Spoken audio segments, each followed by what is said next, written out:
You probably wouldn't believe that this unremarkable brass tube in front of you was once a weapon of war, which has now transformed into a musical instrument worth 5 figures, even topping the global charts at one point. And when it comes to trumpets, the first name that might come to mind is Yamaha. This half-hearted company is capable of doing everything from flying in the sky to swimming in the water. Even those who ride on the road, as long as they are born, must sit on it. Today, let's take a look at a niche musical instrument. Why is it so popular in the world? The guy first inserts the copper tube into the expanded hole and then punches it to make the bell mouth extend continuously. It is said that this step needs to be beaten tens of thousands of times before it becomes what it is now. Especially the bright color of the bell mouth has long made people forget the original picture. But hammering alone is obviously not enough. So the next step of fine processing is required. It is very different from fine carving. Here, only a solid iron rod can be polished to a mirror finish. As for how it feels, let the readers judge. In a blink of an eye, the speaker is formed, and then the trumpet piston cylinder is made. The piston cylinder is the core of the trumpet sound production. The key tube body is equipped with a total of 3 pistons. Each time one is pressed, air will pass through the pipe, thus producing high and low sounds. Then fill the gap with flux evenly, and apply it around the outside to avoid wasting the air. Wait for the wax layer to be smeared and formed, then start heating. Heating can melt the wax layer and weld the gap. This is also the only electric heating in this round. Then install 3 branch pipes to the piston.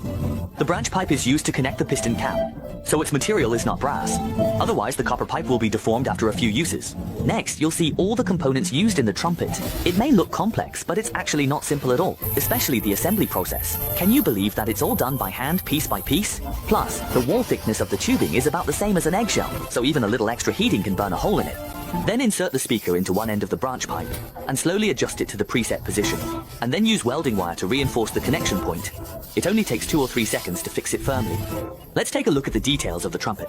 The picture has been formed, but there is a clear color difference at the welding point. This means we have to go to the front and start polishing.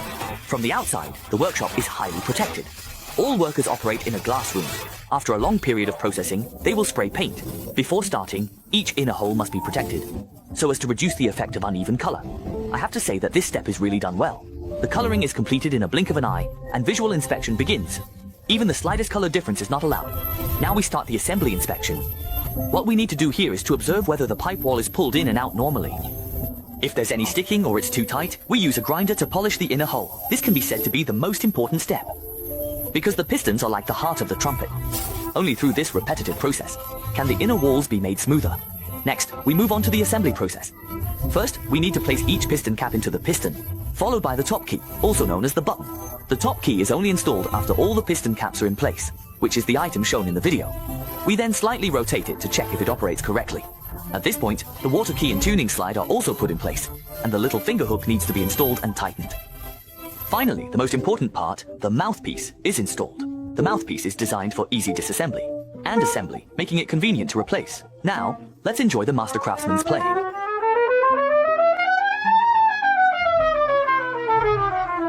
What do you all think about this trumpet?